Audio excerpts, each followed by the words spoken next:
сургалтанд маань энэ хуралд маанаас одоо гадаад дотоодын олон мэрэгчлүүд оролцдогоор оролцсон. Энэ удаагийн хуралд Франц улсын англи графикийн онцлогчдын мэрэгчлүүд, Сингапурын хэлснээр төрхийн төвийн мэрэгчлүүд, Солонгос улсын мэрэгчлэн, Тайваны Far Eastern Hospital-ийн төрхийн эсэлж хэмж мөн одоо бас Тайваны мэрэгчлэн гэх мэтийн одоо олон бас гадаадын институтууд ихэн ирж оролцдогоор оролцож байгаа.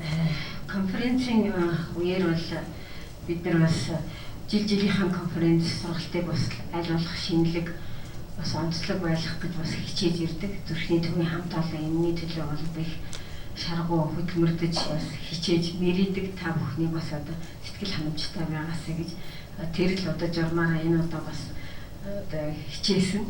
Энэ юу вэ гэхтэн зэрэг та бүхэн зүгээр нэг одоо суугаад сонсох гэжтэй идэвхгүй байдлаар оролцох биш. Бас одоо өөрийнхөө санал бодлыг илэрхийлэх боломжтой, сонирхолтой, идэвхтэй, дээрээс нь одоо илүү өөрийнхөө саналыг альва асуудалд тусгах юм боломжоор хангагдах юм төхөөрөмж бидээр судалж авсан байгаа. Энэ төхөөрөмж тухай бүрд нь одоо лекц, илтгэл, семинариуд та бүхэнд тарааж ашиглана. За бас энэ удаагийн бас нэг одоо конференц бид нар бас идэвхтэй сонирхолтой хүмүүсийн ирмэлцлийг төрүүлж хийх гэж зорьсон нэг хэсэг бол конференцийн төгсгөлд буюу 7 сарын 1-ний хаалтын ажиллагааны өмнө бол бид нар шагналын ухаар буулгах гэж бодож байгаа. Тэнд бол гадаад дотоодд явж сурах эмч нар бэс хамгийн шилдэг илтгэл биднийг бол шалгаруулна. 8 шагнал байгаа. Тэнд бол та бүхэн бас идэвхтэй тэр хүртлээр тэсэж сайн идэвхтэй оролцоорой. Та бүхэн ингээд та бүхний эрдмийн чуулганд амжилт хүсье. Баярлалаа. За тэгэхээр энэхүү сургалтыг өнөөдөр бид юуны өмнө шаастны төвийн мэлгийн зүрх судасны төв за мөн анагаахын шинжлэх ухааны үндэсний их сургуулийн зүрх судасны тэнхим болон патентон патентологийн тэнхим за мөн Сингапурын үндэсний төвийнхтэй хамтран бол ингэ зохион байгуулж байгаа. Тэгэхээр би өнөөдрийн энэ сургалтанд ирж байгаа зочдод та бүхэнд бас танилцуулъя гэж бодож байна. За энэ Сингапурын зүрх судасны үндэсний төвөөс бид нар дээр энэ Alice Pang хатагтай Alice Pang гэдэг бизнес захирал тавын за мөн өнөөдрийн манай гол энэ зочин Дэвид Сим гэдэг. За Дэвид Сим бол Сингапурын үндэсний төвийн зөвлөхөөр ажилладаг. За мөн тэнд хэм зүрхний дутагдгийн програмын захирал дэд профессор ийм туршлагатай бол юм аа. Ингээд бид нар бол энэ сургалтынхаа хоёр аль болох зүрхний дутагдлыг бол 5 талаас нь авч хэлэлцэж тий одоо ерөнхий хөтөлбөрийг зохион байгуулахаасаа ихгээд та бүхэнд эргээд патентомын талаас, патфизиологийн талаас сүүлийн ийм технологи ямар шинэлэг болсон аль болох сонирхолтой хэлбэрээр энэ 2 хоногийн сургалтыг хийхийг бол хичээсэн байгаа. За энэ дээр бол зөвхөн та бүхний нэг юм бас их юм идэвхтэй оролцоо бас дэмжихийн талд янз янзын хэлбэрээр энэ сургалтыг бол зохион байгуулсан. Тэгэхээр та бүхэн энэ сургалтынхаа явцад бас идэвхтэй оролцоо гэж хүсье. За ингээд эхний хөтөлбөрийнхаа дагуу та бүхэнд бол хөтөлбөрүүд бол манай төвийн вебсайтанд дэлгэрэнгүй байгаа. За мөн энэ гадны хаалганд энэ хөтөлбөрийг бол тавьсан байгаа. Та бүхэн энэтэй бол танилцаараа. Ингээд эхний сургалтынхаа сэдэв болсон зүрхний дутагдлын хөтөлбөрийг хэрхэн зохион байгуулах вэ гэдэг сэдвээр Дэвид Сим. За өнөөдөр бид нар энэ Дэвид Сим докторийн илтгэлийг бид нар дээр монгол хэлээр өргүүлэн хэмээн өгөө гэж шаацны төв эмнэлгийн зүрх судасны тасгийн эрхлэж мөнгө үлзээж бид нарт нэг the physician, the surgeon, the nurses, the physiotherapists, I was always tell the patient, we are just there to help you. When the main person managing the disease is actually you yourself, the patient. Зүрхний дутагдaltaй өвчнөд уулзаад хамгийн түрүүнд тэр хүнд хэлдэг маань болохоор одоо яг энэ одоо нөгөө багийн үйл ажиллагааны дотор хамгийн чухал үүрэг үлдэх нь бол та өөрөө юм шүү гэдгийг нь бол зайлшгүй. Тэгэхээр инженер, солиснер, хирургийн program. You can see from my slide here, with a very strong heart failure program, with successful heart failure program, a lot of other program wouldn't be set up as a result of successful heart failure program. All right. there's no way you can set up a heart transplant or VAC program if you don't have a proper heart failure program. So you can see the Singapore model that we have is, we started off with a heart failure program, and from a heart failure program, many other programs, which I'll go through with you in detail later, will then so-called be set up. Because of a heart failure program, we now have a successful VAC program in Singapore. We are very active in clinical trial. We have also our ultrafiltration program and many other programs. За тэгээ энэ зүрхний зүтгэлийн хөтөлбөрийг бол маш нухацтай бодоод их зөв зохион байгуулж эхлэх хэрэгтэй байдаг. Тэгээд Сингапурт болохоор энэ тэгээд зүрхний зүтгэлийн хөтөлбөр маань хэрэгжиж ирснээс хойш одоо энэс маш салбарлаад их олон төрлийн хөтөлбөрүүд бол гарч хэрэгжиж эхэлдэг.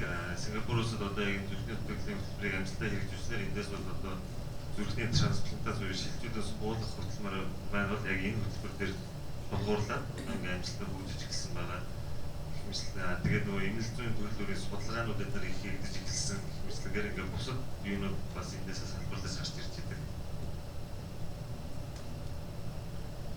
So this is just a slide showing the milestone of the development of heart failure in Singapore by the GP. There is a so-called a very smooth workflow so that there is a smooth communication, there's no breakdown communication.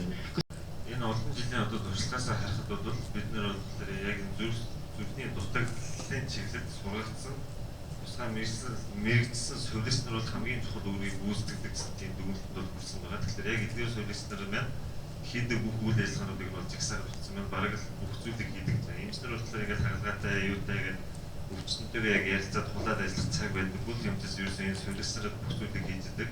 Өвчтнүүдийг сургаж яадаг, залуу эмчнэр мэрэгчлэтнүүдийг одоо оюутнууд гэдэг юм уу зааж сургаж яадаг, өвчтнүүдийг одоо нөгөө уцаар араас нь фоллоуап хийж ярьж яадаг хэсгээр энэ бүсүүдийг хийдэг. Тэгэхээр одоо Монгол улсын хэмжээч гэсэн одоо шансны эмнэлэг дээр эмчнэр дээр гарсан бол буцаад аймаг дээр очиж дүүрэг дээр очиж. Тэгэхээр энэ хүнийг бол яг араас нь фоллоуап хийгээд ингээд энэ зүрхний хамгааллын талаас нь менеж хийж явах хэрэгтэй тийм солиоч нар бол заашгүй байгаад бэлтгэж явах бол хэрэгтэй байна. So I'm sure the audience, you will be wondering, wow, looks like a lot of work, a lot of manpower involved, a lot of resources. Is it worthwhile? Does this model that's been proven to work in European and American center, does it work in our part of the world? Can it be applied to Asian society? I'll show some data from Singapore, some of the Asian patients, why this thing works in this part of the world. The first so-called study I want to show you something which I done many years ago when I was a young training doctor. We were looking at in National Heart Center Singapore as the so-called heart failure drug that has been achieved in the major clinical trial, in the Westerner. Are this kind of drug achievable in our Asian patients who are usually smaller in size?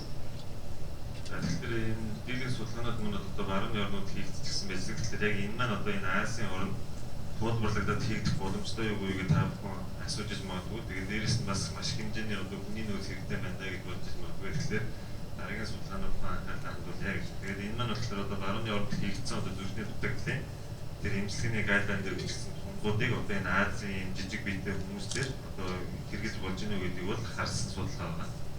When we analyzed the result was good. More than 90% of our patient was on an ACE inhibitor, ARB or beta blocker. So there's very high usage of the drug. But unfortunately, only 1/3 of our patients across the board are only on a target dose. When we analyze the blood pressure or the heart rate and the renal function, they were all so-called still a lot of room for up titration of the drug. So there was definitely underutilization of the target dose in our Asian cohort in Singapore. Тэгээ энэ судалгаанаас сайн тал нь юу гэсэн бэ гэхээр одоо өвчтнүүдийн 90-с дээш хувь одоо Азийн ингибитор юм уу эсвэл нөгөө ангиотенсин рецепторын хоригдогч бол бета блокаторуудыг одоо яг зүрхний дутагдлын өдөртөмжөд тусгасны дагуу хэрэглэж байсан. Гэтэл яг тэр нөгөө хангалттай хэмжээний тунг авч ийн үгүй юу гэдгийг нь одоо дарал болон зүрхний цэцлэгний тоо тэгээд бөөрний одоо нөгөө үйл ажиллагааны донцуудаар аваад үзэхэд бол ер нь дийлэх өвчтнүүд маань яг тэр хангалттай хэмжээний тунг бол авч чадаагүй зүйл юм байна.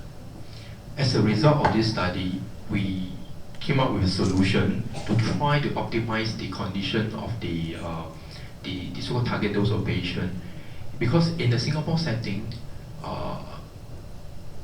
usually in about half a day, about 3 hours, about 3 to 4 hours, most of us have very high clinical workload in the public hospital.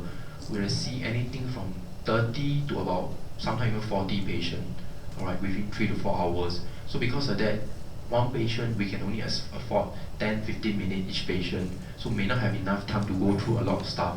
So what we initiate was in 2007, we set up a special heart failure clinic run by our nurse and our pharmacist. And in this clinic, those stable heart failure patients were sent to this clinic instead of seeing the doctors.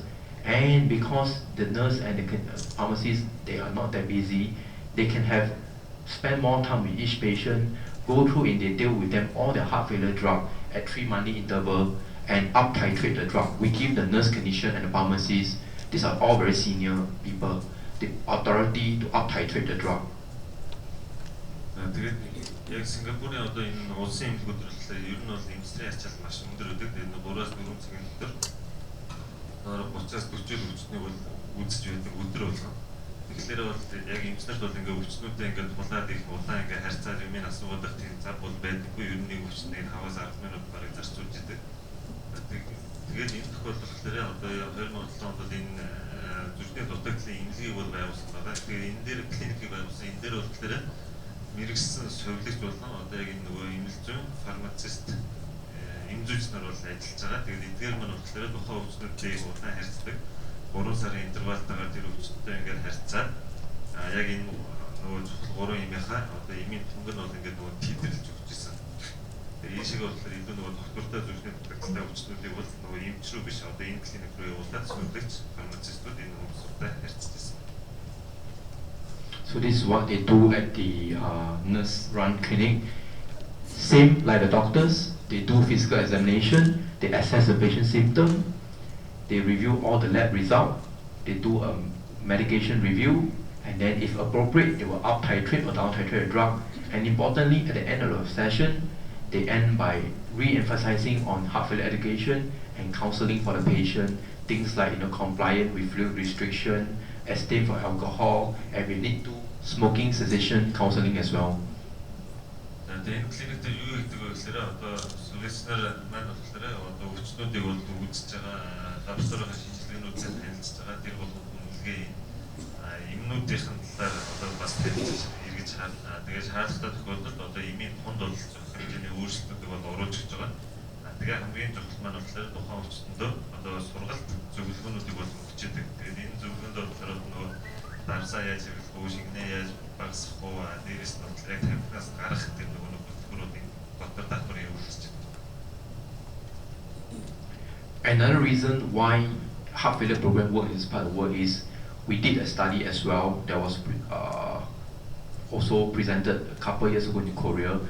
It showed that when a heart failure patient is managed by a general cardio clinic versus a specialized heart failure clinic, a special heart failure program, you can see that the adherence to ICD implantation, which already in the major guideline, heart failure clinic, more than half of the patients got implanted. Whereas in the general clinic, almost 2/3 of the patients were not even offered when it's appropriate to offer them. Тэгээд энэ болохоор судалгаагаа ерөнхий нөгөө ердийн эмнэлэг болон яг тэр зүрхний дутагдлын одоо клиник хоёрын эмчилгээн дээр ирсэн. Энэ дээр бол нөгөө ICD гэж яриаддаг. Тэр эмчилгээ одоо эмчилгээг хэдэн өвчтөнд нь суулгасан байна вэ? Тэгэхээр яг зүрхний дутагдлын энэ клиник дээр 50% нь одоо нөгөө өвчтнүүд маань энэ эмчилгээг ингээ хийлгүүлээд явсан байгаа. Гэтэл одоо ерөнхий нөгөө кардиологийн эмчээр хянагдсан өвчтнүүдийн бараг 65% нь бүр энэ эмчилгээг тэр өвчтөнд санал болгоочгүйсэн. And lastly, when we compare the rehospitalization rate for heart failure with and without a heart failure nurse, you can see that there was a period of time our heart failure nurse quit and then we had looked for a replacement. So during that 6-month period where we did not have a heart failure nurse, you can see the readmission rate with a heart failure nurse and without heart failure nurse, it actually doubled. So that really is a very powerful message to send that the heart failure nurse does make a difference. Тэгээд энэ бол нөгөө яг зүрхний дутагдлын мэрэгсэн сувилстай удаа сувилгчгүй үеийн нөгөө хайцуулсан судалгаагаа яг эмнэлэгт иргэн хөвчлөлтийг Тэгэхээр яг эдийн өдөр бол 6 сарын хугацаанд яг энэ зүрх судасны зүрхний дутагдлын суурилс маань ажилласаа гарчихсан. Тэгээ орны хүннийг хайж явах хугацааг нь одоо ингээс болсон байна. Тэгэхээр солигчтой байх үед бол эргээр 10%-тай, солигчгүй байх үед бол 43%-тай. Тэгэхээр энэ хоёрын хооронд бол маш их тийм зөрүү гарч ирсэн байна. Okay, a bit of a flavor of what our inpatient program is like for heart failure program in National Heart Center. Тэгэхээр яг энэ зүрхний дутагдлын хөтөлбөрийн маань одоо хэвтийн төлөвлөс байгаа ус улс чиглэлцсэн хэсгээс нэрээ. So I have set up a referral criteria for referral to a heart failure program. Alright, so these are some of this is what we do in National Heart Center. Alright, it's so self-explanatory there. We literally take both. We don't discriminate them.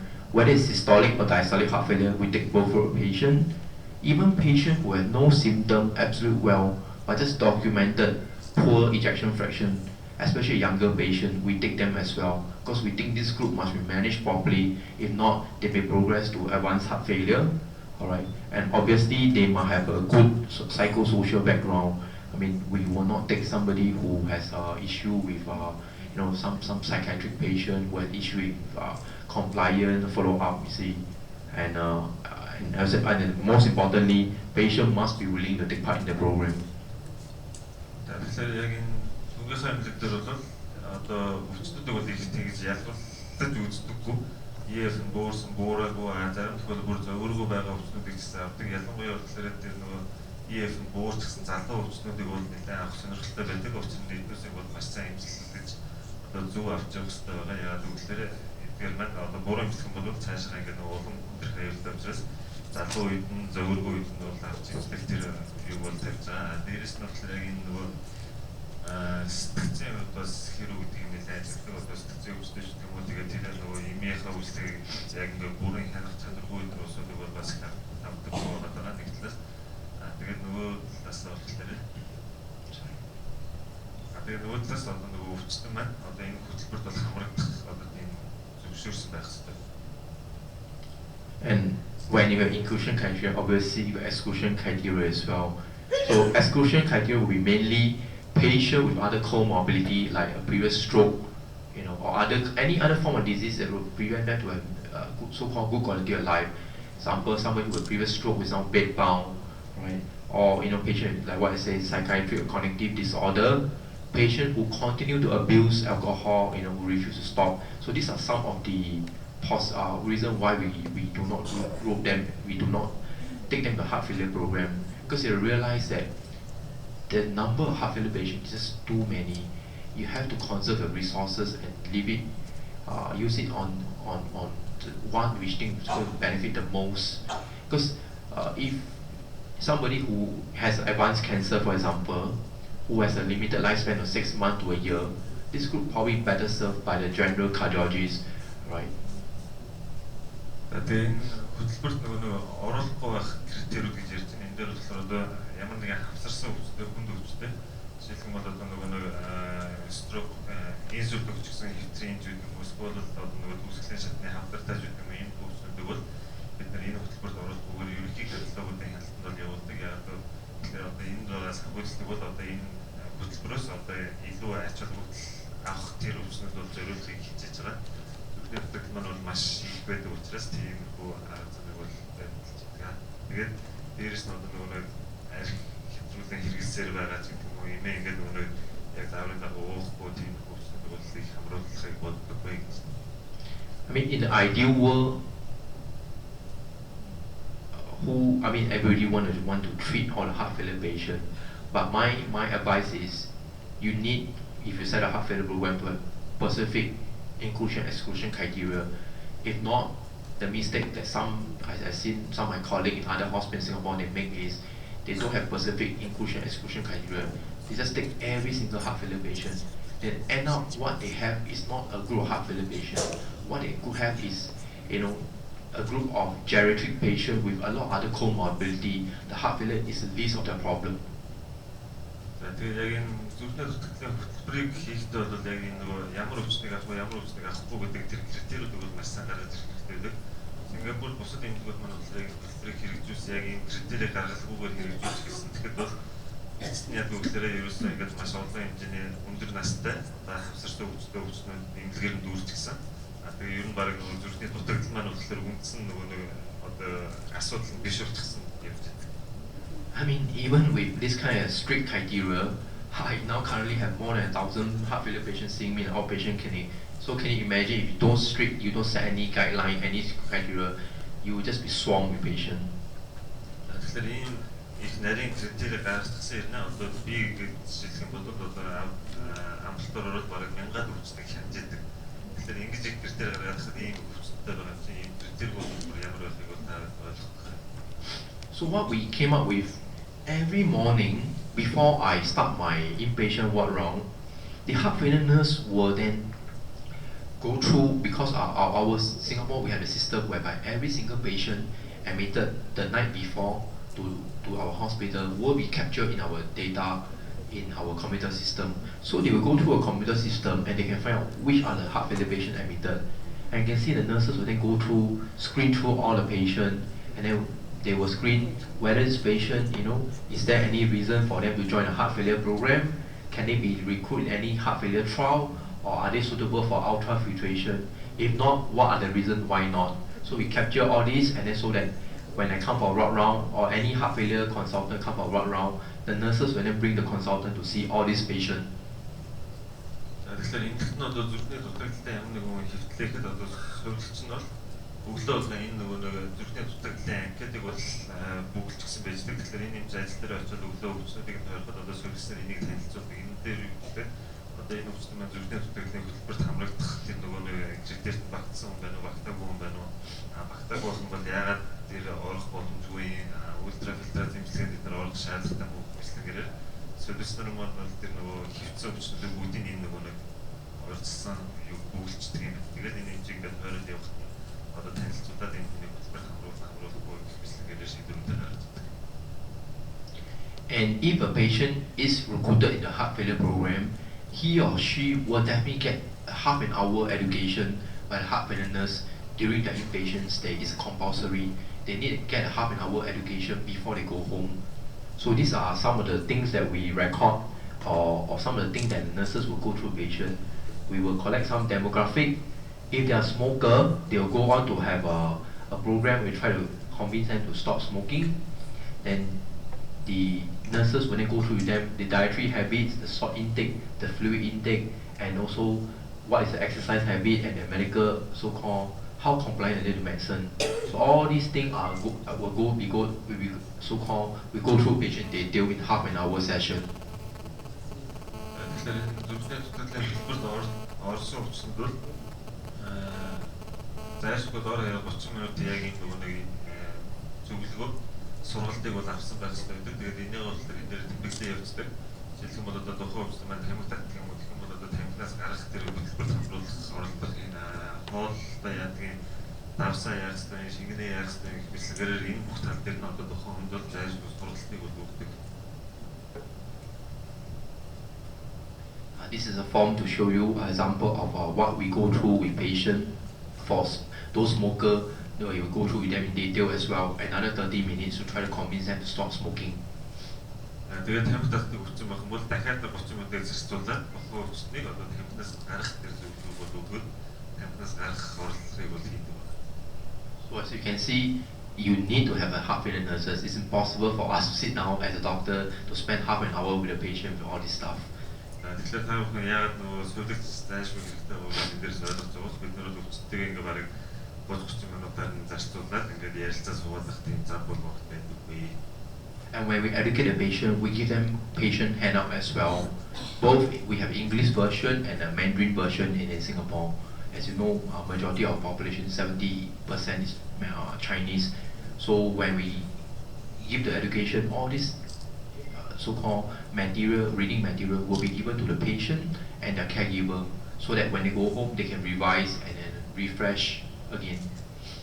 Тэгээд энэ сургалтын дараа бол өвчтөн болгондоо энэ нөгөө сургалтын материалыг бол өгдөг. Тэгээд энэ өвчтөндөө болно одоо тэр өвчтний асамжлах усууд бол өгч байгаа. Тэгээд энэ усууд маань гэртээ хараад энийгээ уншаад дахиад нөгөө нэг сургалтаас сэргийгээд авах боломжтой. Англи дээр, хятад дээр, хоёр хэл дээр байж байгаа. Яг л нөгөө Сингапурын 70% нь хэвлэлүүд байж байгаа. Хятадаар ярьж байдаг. It's also important to note that there are actually advisors on some of the common drugs in heart failure. So we make it a point every few years we will update this educational material as new guidelines come out and there's new drug in the market. Тэгээ энэ сургалтын материал маань нэг чухал хэсэг нь болохоор нөгөө имийн талаарх мэдээлэл бол зайлшгүй орж идэг. Тэгээд ер нь бол энэ сургалтын одоо энэ гарын авлага маань болохоор одоо зүрхний төлөвлөлөө өдөртөнд шинжлэгдэх болгоод одоо дахиж харж шинжлэгдэж явж идэг. One of the biggest problem in Singapore, I think when I was working in Australia as well, is especially in a hot country as Singapore, when it's summer every day. It is very hot, so a lot of patients tend to drink a lot. So it is a big issue. So what we do is, some patients, they don't take note of their drinking habit. So what we do is, when they go home after acute heart failure episode, we give them this form to go home with. We make them take the weight on a daily basis, and we advise them what to do if the weight increase. So we tell patient, monitor your weight. The weight is an increasing trend, you know that you are retaining fluid. That's when we tell patient you need to really control fluid. And if we give them personal instruction, the weight increased by a certain amount over how many days, there is a so-called a number for them to call. The heart failure nurse will then educate them over the phone what to do. Things like, we do over the phone is the nurse is given authority to up-titrate the diuretics so that we can prevent unnecessary admission. Тэгээд Сингапур мэдслээ юм халуунууд нэг бол асуудал болохоор ер нь бараг өдөр болгон 100 байдаг учраас хүмүүс бол маш хэмжээний шингэн уух хандлагатай байдаг. Тэгээд энэ маань болохоор мэдээ зүрхний дутагдaltaй хүнд бол нэлээд хүнд асуудал болно. Энэ тохиолдолд юу гэвэл бид энэ нөгөө календарьсан юм хөвлөд өгчдөг. Тэгээд өвчтөн маань бол өдөр болгон ингээд нөгөө биеийнхаа шинг үзээд энэ дээрээ тэмдэглэж явах хэрэгтэй. Тэгэн гол өвчтөндөө одоо биеийн жижиг тэжний килограммаар нэмэгдэх юм бол одоо энэ утас руу яриараа гэсэн тийм утас өгчдөг. Тэгээд тэр утсаар ярихлаар энэ нөгөө зүрхний дутагдлын сүлс маань байждаг. Тэгээд зүрхний дутагдлын сүлс маань болохоор нөгөө диуретик имийн хүнд өөрчлөлт оруулах хэрэгтэй. Тэгээд тэр нөгөө диуретик имийнхаа тунган утсаараа зохицуулаад тэгэхээр одоо энэ өвчтөн маань иргэд нөгөө имлэгт имлэгт ирж үзүүлэхээс өөрсөн сэргийлж ингэж явж байгаа. And in the inpatient, every single heart failure patient that come in, they are put on a special so-called pathway. The normal patient was just a normal clocking sheet, clocking a blank piece of paper. But for all these heart failure patients, we have all these special clocking sheet where we label them day 1, day 2. On each day, we have, we make it easy for doctors by having all this, so that doctors will not forget, have they assessed the patient's symptom? Have the patient been started on ACE, beta blocker? All this is done because it's not like we incorporate some of the guideline-based thing, make it in the practical thing. Because a lot of time in the inpatient, it's not possible for me as a heart failure consultant to see every single heart failure patient. So some of the patients are managed by my colleague who are not heart failure trained or by our junior doctors trainee. So this is more to help those who are not familiar with heart failure so that things are not missed out. The evidence-based so-called treatment is not missed out. Тэгээд энэ яг зүрхний дутагдaltaй өвчнүүд зориулаад одоо ийм нөгөө нэг формуудыг бол бүгдлээд өдөр болгон явж идэг.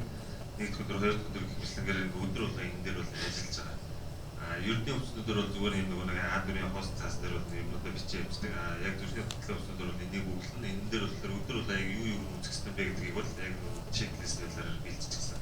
Тэгээд энэ маань бол яг нөгөө залуу эмчнэр гэдэг хүмүүс спонсорлсээр ингээд үзэхэд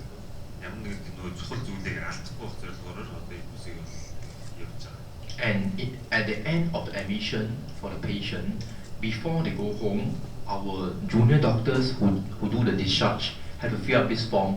So we collect data on what are the comorbidity, what is etiology of heart failure, and what is the reason for readmission this time round. And very importantly, this is the most important part. When the patient go home, the junior doctor has to take things like ACE inhibitor, beta blocker, aldosterone antagonist, all these evidence-based drug. Is the patient on the drug? If not, what is the reason? The reason for doing this is we want to make sure that nobody go home without all this drug. Because sometimes maybe accidentally miss out. By filling out this form, if no, the doctor can on the spot realize there's a mistake and prescribe the drug before the patient gets discharged. We even look at ICD and CRTD, has it been offered? If not, why not?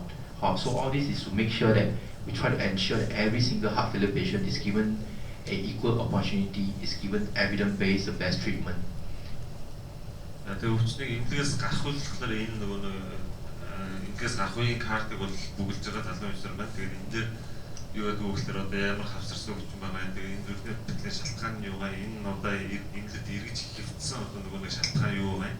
Энэ дотор хамгийн чухал хэсэг маань болохоор одоо энэ Азийн ингибитор, бета блокатор, альдостероны хориглогч хэмжлээ эдгээр юмнуудыг өвчтөнд яг нөгөө бичиж өгч үгүй гэдгийг нэгтэлдэг. Тэгээд хэрвээ бичиж өгөөгүй тохиолдолд яагаад?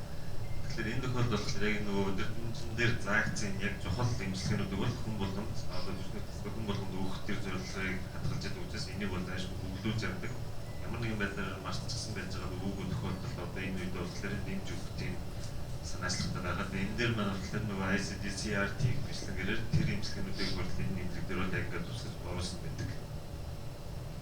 And not only do the doctors do their part, we also involve the other discipline, like before they go home, the nursing have to sign off, have they done the education? The physio, the pharmacist, all have to sign yes or no, have they educated the patient? So it's a what I call a very holistic program. During the whole admission, every single allied health will come and talk to the patient and make sure they understand the meaning of heart failure. Like the physio will then go to a patient, what are the simple exercise they can do at home, alright? So it must be a yes for everything before we discharge the patient. Тэгээ дараагийн нэг бүгэлдэг гарахт бүгэлдэг зүйл маань болохоор энэ нөгөө бусад мэрэгчлүүд маань одоо энэ өвчтөд яг нөгөө уулзаж зөвлөгөө өгсөн үү гэдгийг бүгэлж байгаа. Тэгээ энэ дээр нөгөө нэг физик хэмжлэгийн юм зөвлөгөөч одоо энэ зүйл хэмжлэгээрээр яг энэ зүйлний тогтолцоо өвчтөд хэвтгэд энэ бүх нөгөө багийн эмчнэр улсууд маань бүгдээрээ энэ уулзаж одоо нөгөө зөвлөгөө сургалтаа өгсөн байна. Тэгээд энэ дээр байгаа бүх одоо жагсаалтууд маань бүгдээрээ yes буюу team гэж бүгдсэн тохиолдолд одоо энэ өвчтөд эмнэлгээс харж байгаа. And the reason why we go through all this trouble is because when I first started doing heart failure work, we realized that a lot of patients are not well educated. I'll give an example. There are patients who can be seen in so-called some hospitals in Singapore for up to 10 years for heart failure, and recurrent admission for 10 years. And one fine day, they decided to refer to me. And when I speak to patients, be surprised for 10 years, nobody actually can tell the patient, you're not allowed to drink more than a liter a day. The patient was drinking 2-3 liters a day because he thought that by drinking more water, it cleans out the toxin, he will feel better, which is actually not allowed in heart failure. Тэгээд энэ сургалт бол маш чухал байна. Яг тэгэхээр одоо өөр дөр нэг өвчтөд иржсэн 10 жилийн турш одоо зүрхний дутагдал гэдэг оншороор эмчилгэжсэн айгүй олон нөгөө нэг иргэн ихтгэлүүдтэй. Тэгээд үзээд ингээд нөгөө үнтэй ярихлаар энэ өвчтөнд болохоор ерөөсөө сургалт бол хийж байгаагүй. Тухайн өвчтөнд болохоор одоо шингэн дээр одоо хоног 1 литрээс илүү гарахгүй байгаарай гэсэн тийм зөвлөгөө бол хийж өгч байгаагүй. Тэгэхээр нөгөө өвчтөнд маань одоо биеийнхээ хорыг ялгаруулахын тулд өдөртөө 2-3 литрээр шингэнүүдийг ингээ бараг хүчлээд уугаад ингээ 10 гаруй жил явчихсан ийм өвчтөд байсан. Тэгээ энэ өвчтөд бол зайлшгүй сургалт хэрэгтэй. And practical advice from what I've seen, and maybe a bit of a joke, I'm not sure, is Coca-Cola or Pepsi Zero popular in this country? Coca-Cola, Pepsi Zero. Yeah. You have to realize that some patients, when you tell them low salt diet, they actually go on to drink Coke Zero. I feel my patient. Then when I realize that they drink Coke Zero, I tell them that the Coke Zero and Pepsi Zero is zero for sugar, but it's still very high in sodium content. So sometimes patients have their own idea, they'll correct that for them. Тэгэхээр өвчнүүдээс сургалттай бас нэг анхаарах хэрэгтэй. Яг тэгэхээр одоо давс хэрэгж утгахгүй шүү гэхээр нөгөө Coca-Cola, Pepsi Zero гэдгүүдийг хэрэглээд байдаг. Гэтэл тэр маань болохоор натрийн хэмжээ өндөр, сайхны хэмжээ 0 гэдэг. Тэгэхээр тэр утгыг нь ингээ буруу ойлгоцсон ингээ айгүй хэрэглээд явдаг. All this data that we collect, right? All this data is all sent to a department. In Singapore, we have a department in a hospital which look at statistics. So we send to this department, they will then generate all this data from us, like how much of our patient is being on ACE, how many are beta blocker, what is the percentage being educated on weight management, all this stuff. And every quarterly, every 3 months, they generate a report for me, and on a yearly basis, I will chair a meeting to go through all this data. The reason for doing all this is we want to trend the statistic, so that if we see a disturbing trend, Example, previously 95% example are on ACE inhibitor, then in the next quarter it dropped 85%. We will then have to sit down and see what went wrong. So there will be an inquest of what actually went wrong. So there's a bit of quality control. So it's good that if you set a heart failure program, you need that sort of like internal auditing to make sure the program is going in the right direction. Энэ өвчтүүдийн маань бүх датанууд бол нөгөө статистикийн албалаар бол явж байгаа. Тэгээд тэндээс нь нөгөө статистикийн дундаж үзүүлэлтүүдийг нь бол гаргаад одоо буцаагаад ингээд тогтмол танилцуулж явж байгаа. Тэгээд энийг болохоор энэ хөтөлбөр хамгаалж байгаа юм шиг нь тогтмол ингээд нөгөө харж байгаа. Тэгээд тэр дээр ямар нэгэн өөрчлөлт гарах юм бол одоо бүгдээрээ суугаад энэ яагаад вэ гэдгийг ярилцдаг. Жишээлх юм бол одоо зүрхний тогтолтой өвчтүүдийн 85% нь Азийн ингибитор ингэж авч явж байгаа гэдэг нэг удаа одоо 85% руу болдог. 95% байцнаа 85% руу буурдаг ч юм уу. Тэр тохиолдолд одоо яагаад энэ HCI Азийн ингибиторын одоо хэрэглээ ингээ буураад ихлвэ юун дээр алдаа гарваа гэдэг дээр ингээ бүүнөрөө сууж байгаа ярилцдаг хэвчлэгээрээ. So this is a form which after discharge, this our nurses within a week will call the patient after the discharge for heart failure and go through with them their symptom, they're compliant to some of the medicine and some of the lifestyle changes, and so-called see whether there's a need to see the patient earlier or they can be managed out there in the outpatient setting. So it's routine. All heart failure patients after discharge, we call them within a week. Зүрхний тогтолтой бүх өвчнүүд эмнэлгээс гарснаас хойш 7 хоногийн дотор л одоо нөгөө сувилгснаар маань бол эргээд буцаар ярьдаг. Тэгээд энэ формыг бол бүгдийг имээ ууж гэнэ үү? Тэр өгсөн нөгөө зөвлөгөөнүүд шүү дээ. Давсаа багсах гэсэн. Энүүсийг яг ингээд дагаж чадж гэнэ үгүй юу? Тэгээд ер нь шин тэмдэг зөвөр нь юу вэ? Тэгэхээр энэ өвчнийг одоо эргээгээд ирж үзэх хэрэгтэй юу гэсэн бол ингээд нөгөө тэр клиник дээр менеж хийгээд эмчилэл явуулах боломж байна уу? Тэгэхээр энэ бүгдийг бол яраас ярьж шалгадаг. And because of the so much heart failure patient that we see in Singapore, we cannot possibly manage every single one in the hospital. We decided that we want to get a GP, our so-called primary care doctor, to get involved in the program. So in 2012, we started a program with our GP. The more stable heart failure patients are now being sort of like transferred under the care of GP. Сингапурын бүх зүрхний тогтолтой өвчнүүдийг бол хянаад эмчилж чадахгүй. Тийм учраас бид нар бол яг нөгөө өрхийн эмчнэр гэж ярьдаг шүү дээ. General practitioner, ерөнхий мэргэжлийн эмчнэрийг энэ хөтөлбөрлөө бол татаж оролцуулсан байгаа. Тэгээд төв эмчнэр дээр эмчилж эдгээр эмчнэрийнхаа хяналтанд бол өвчнүүдийг явуулж. So we set up some criteria. Those who are suitable to be sent to a GP for follow-up are those more stable patients, no hospital admission past 1 year, no change in their heart failure medication past 3 months, and NOAH class 1 and class 2, relatively stable patient. Тэгээд энэ өрхийн эмчнэрлөө явуулдаг өвчнүүдийн критерий маань болохоор одоо жишээлбэл сүүлийн 12 сарын хугацаанд эмнэлэг давтан хэлтэйгүү. Сүүлийн 3 сарын хугацаанд болохоор нөгөө эмэнд нь болохоор ямар нэгэн өөрчлөлт ороогүй. Англиар 1 2 дугаар зэргийн англитай. Тэгээд хартангуй нөгөө амьдралын life expectancy нар одоо магадлалч юм уу тэр маань болохоор 12 сар буюу түүнээс дээш хугацаатай хэвчлэгээ хартангуй доктортой үзүүлвэл тэр өрхийн эмчнэрлөө явуулж байгаа. So this is a referral form to a GP, which we will provide some of the basic information. And importantly, when we discharge the patient to GP, we still give an avenue for the GP to refer back to us. So the GP, if he or she has any question, run into trouble with managing the patient, they can refer back to us, or there's a number for them to call to discuss with us. So when we say discharge, it's actually more like co-management rather than total discharge. Энэ маань болохоор нөгөө дараагийн шатлал руу явуулахдаа бусад шатлал руугаа явуулахдаа бол нөгөө бүгэлж явуулдаг юм форм байгаа. Тэгээд энэ дээр болохоор ховчны талаар тоош мэдээлэл, эмчилгээний талаар тоош мэдээллүүд нь тэгээд эргээд нөгөө нэг холбоо барих оцнод байгаа. Тэгэхээр өрхийн эмчнэр тухайн зөвхөн тогтолтой өвчнийг эмчилж байгаа. Ямар нэгэн тийм нөгөө асуудал байх бол эргээд эмч рүү холбоо барих мэдээлэл нэрсдэг, эргээд холбоо барих утас үүсдэг асуугаад явж болно. Тэгэхээр энэ маань болохоор эмнэлгээс ингээд нөгөө бүрэн гаргаж байгаа шиг илүү ингээд нөгөө хамтран тухайн өвчнийг одоо нөгөө эмчилж явж байгаа юм болж байна. And we also realize that not all GP are comfortable with managing heart failure patients. So we kickstart this program.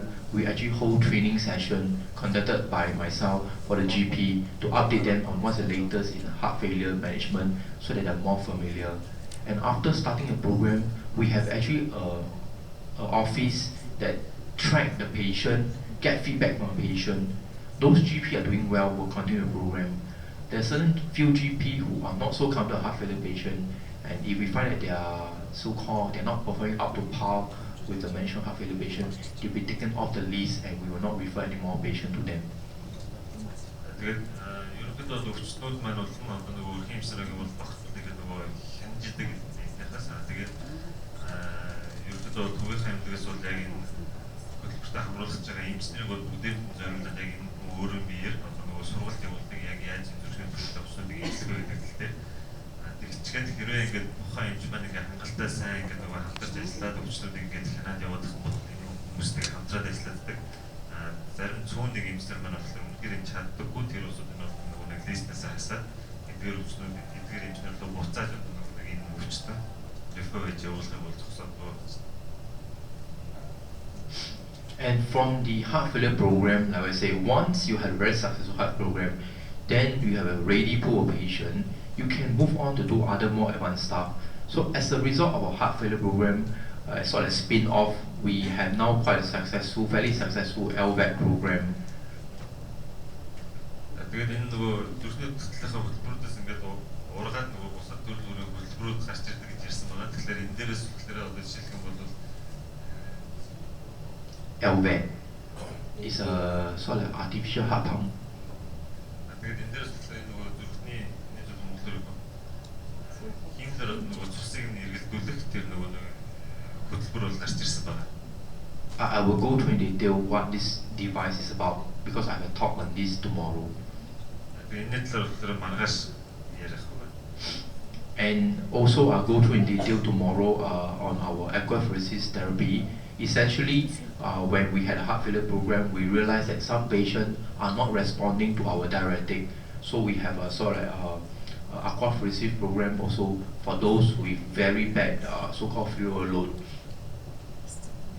Нөгөө aquapheresis эмчилгээний ийм хөтөлбөр бол энэ дээрээс ургаж гиссэн маа яагаад зарим өвчтнүүд маань бол тэр нөгөө диуретик эмчилгээ ба шүү дээ шээс хөг эмчилгээнд бол тэгж их нөгөө үр дүн сайн өгдөггүй байгаа. Тэр тохиолдолд одоо энэ эмчилгээний эмчилгээг хийдэг байна. And also importantly, once you have a good heart failure program, the medical industry, the drug company, device company will look at your result, and if you establish yourself, they will start looking at you, to take part in collaboration with clinical trial. So in Heart Center, we are very active in doing clinical trial. Mainly, it's good for your academic, so-called as an academic center.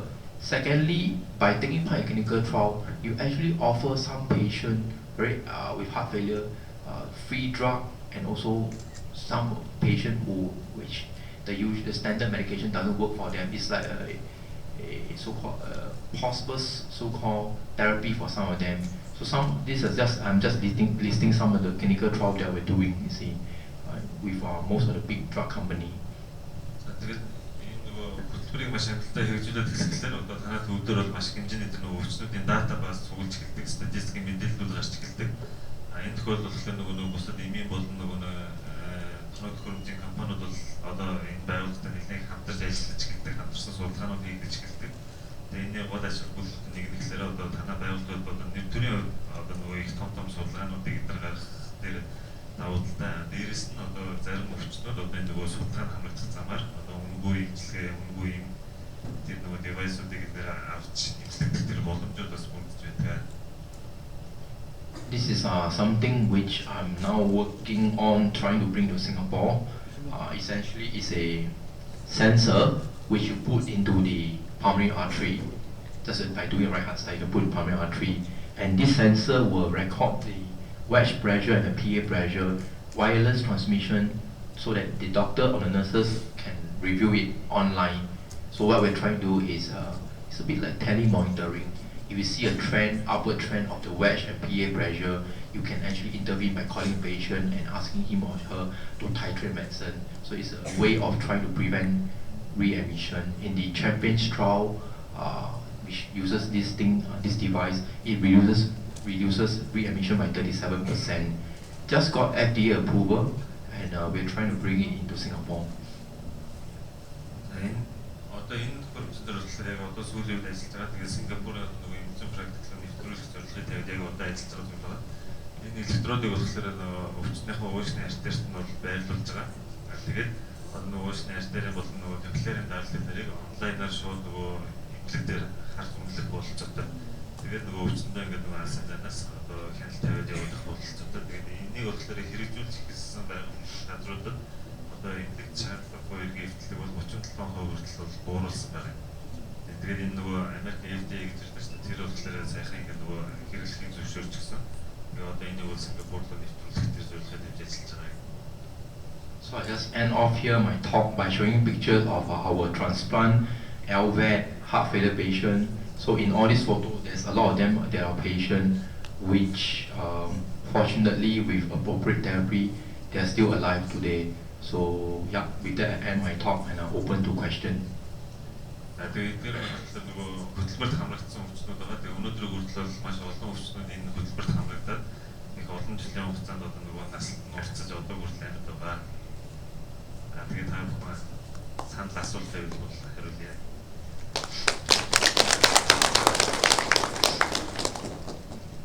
Тэгэхээр бид нар дараагийн презентац сурталчилсан нэлээд хугацаа байгаа учраас та бүхэн энэ сонирхолтой хөтөлбөрийн талаар за мөн өөрсдийн одоо практиктээ хэрхэн нэвтрүүлж авууштай талын санал асуулт байвал асуултын хормыг нээ.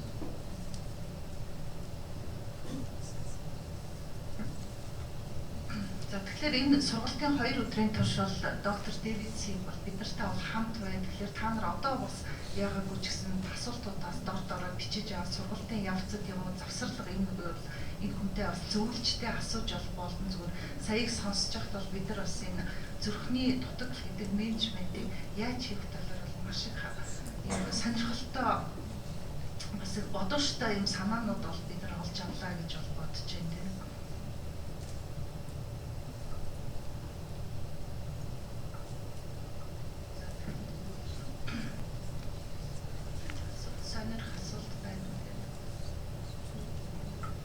За тэгвэл яг уу явцсан дундаа та бүхэндээ асуух асуултаа бол ингэж бэлтэж байна үстэй сайн хэлсэнтэй болно.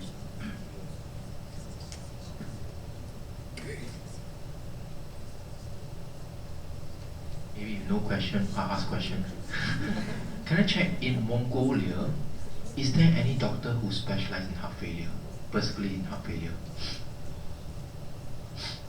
Асуулт байхгүй би асуултыг яг Монгол улсын хэмжээнд яг зүрхний дутагдлаар гэж мэргэсэн юм ч байна.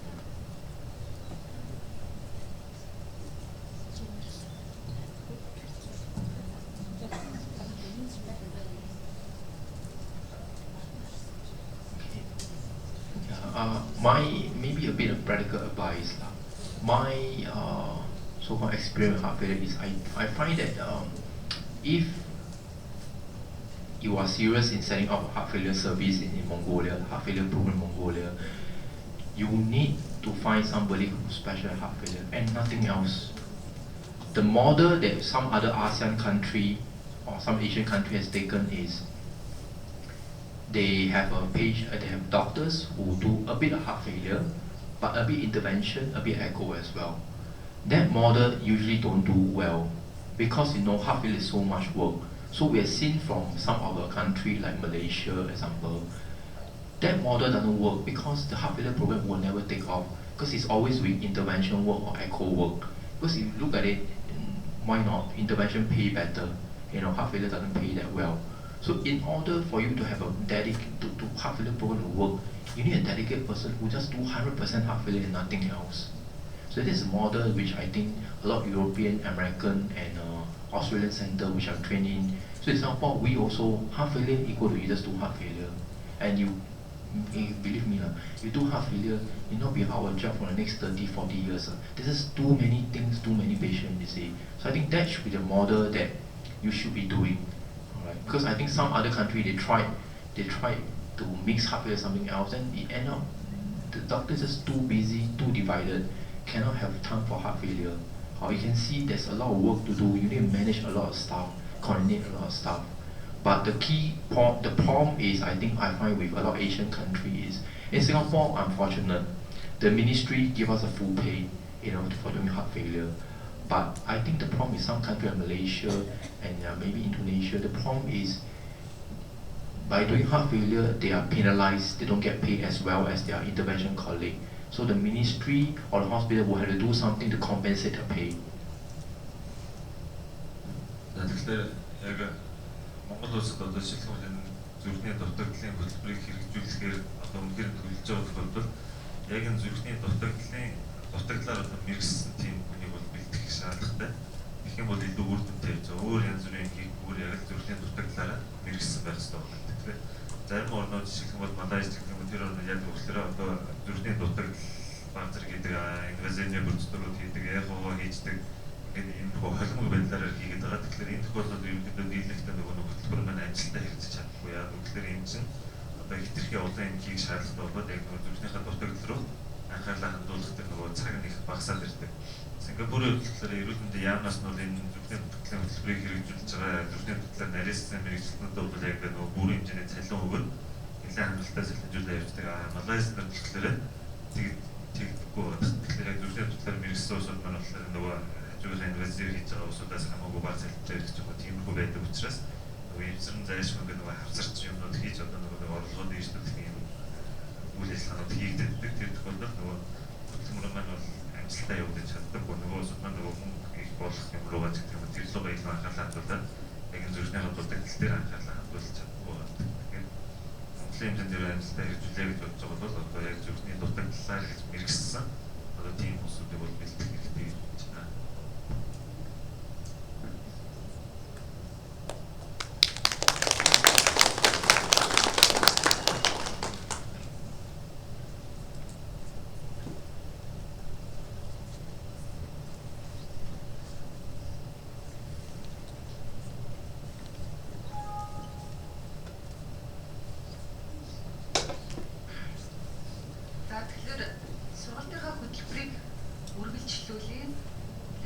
Хоёр хоногийн хугацаанд сая хэлсэн доктор Сим бол эргээд бид нарт бол энэс ч илүү маш их сонирхолтой юм илтгэлүүдийг бол тавь болно. За ингээд бид нар дараа зүрхний дутагдлыг бол одоо тал талаас нь бас юм авч хэрэгж мартсан сансан юмнууд бол эргэж юм сэргээх бол юм боломжийг бол бид нар олох боломжтой. Тэгээд ингээд юм зүрхний дутагдал гэж юу юм бэ? За патентүг эмгэг физиологийн талаас ямар процесс энд явагддаг вэ гэхээр за патенто макро микро бүтцийн талаас бол зүрх маань ямар өөрчлөлтөнд ордог вэ гэдгийг бол өнөөдөр биднэрт бас мэдээлэл за мөн иргэн юм сануулгаар агаахын шинжилгээ ухааны их сургуулийн ийм багш нар бол ирсэн байгаа. Тэгээд эргээд эмгэг физиологийн талаас ямар өөрчлөлт гардаг вэ гэдгийг эмгэг физиологийн тэнхимийн багш ангаах ухааны доктор Одхүү биднэрт